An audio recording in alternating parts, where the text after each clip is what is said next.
For our minute for missions this Sunday, we'd like to invite up Samaritans first to hear about what's going on with those Operation Christmas Child and beyond. Thank you, Pastor. It's not working. Oh, there we go. Hi, my name is Kaycee Daniels, and my title is Church Relations Coordinator for Operation Christmas Child Niagara. And you know that with a title that long, I must be a volunteer. I am here, first and foremost, to express my deep appreciation for what this church has done through Operation Christmas Child in sharing shoeboxes with children throughout the world.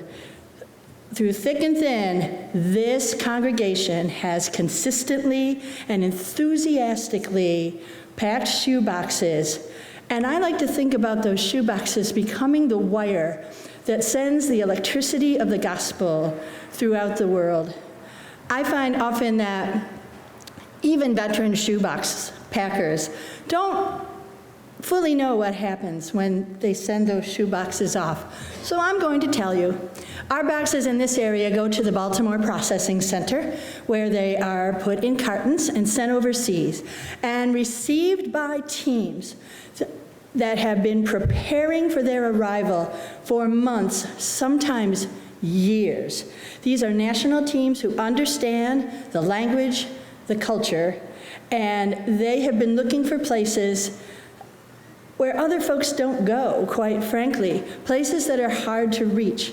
We had a team in the country of Namibia, which is on the Atlantic coast of Africa.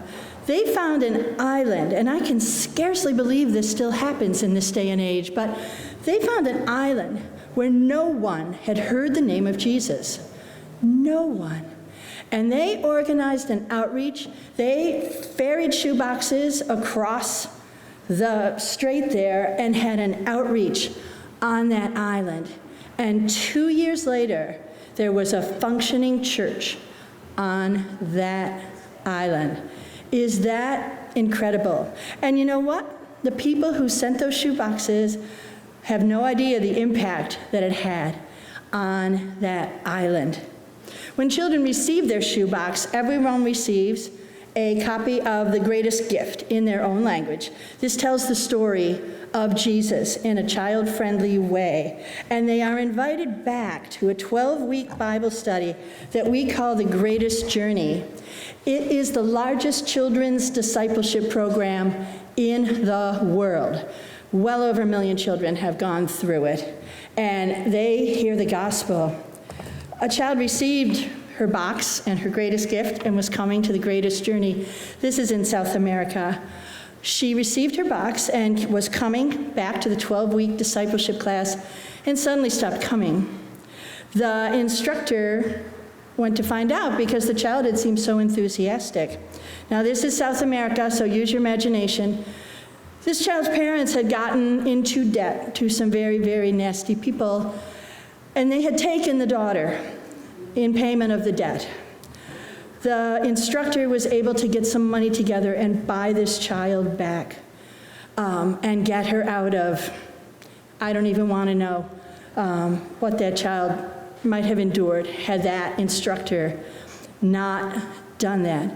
And again, the person who packed that box has no idea the impact that it had in that child and that family's life. This summer at Kingdom Bound, I had the opportunity to meet a man named Alex, who was a child during the Rwandan genocide. If you're unfamiliar with that, about 800,000 people were killed in a month. In a month. This child had his home invaded, and his parents were tortured and butchered before his eyes by neighbors that he knew. His uncle was killed, his grandmother was injured. He managed to escape, but he had a bullet in him. His grandmother unfortunately died shortly thereafter from her wounds, and he ended up in an orphanage.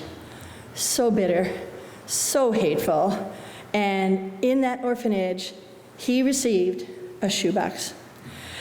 And things didn't happen overnight, but Alex's heart was opened.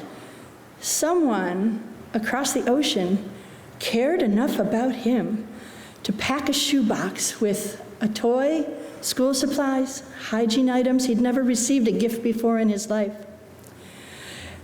Alex eventually opened his heart to Jesus, and through a strange set of circumstances, he ended up being adopted over in this country as a teenager. He ended up working for Operation Christmas Child, and that's why he was speaking at Kingdom Bound this summer. Alex was able to go on a box distribution, and while he was there, he found in prison the man who had murdered his uncle. He went to that prison, told the man he forgave him, told him about the love of Jesus, and prayed with him. That box that was sent 15 years ago is still bearing fruit even to this day. So again, let me express my deep, deep gratitude for everything this church has done for Operation Christmas Child. And if you would, consider packing this year an extra box for Alex, and make sure you pray over your boxes, because the impact these boxes have go way beyond giving a child a box full of toys. People's lives are changed. Good news, great joy. I will be out back. Oh, thank you for inviting me on the weekend. You're having an ice cream social. I appreciate that. Bonus, right? I will be in the back. I'd be happy to talk to any of you after the service. And again, I am thankful. And thank you to Kathy Jeffries, who organizes the project so consistently every year. God bless you all.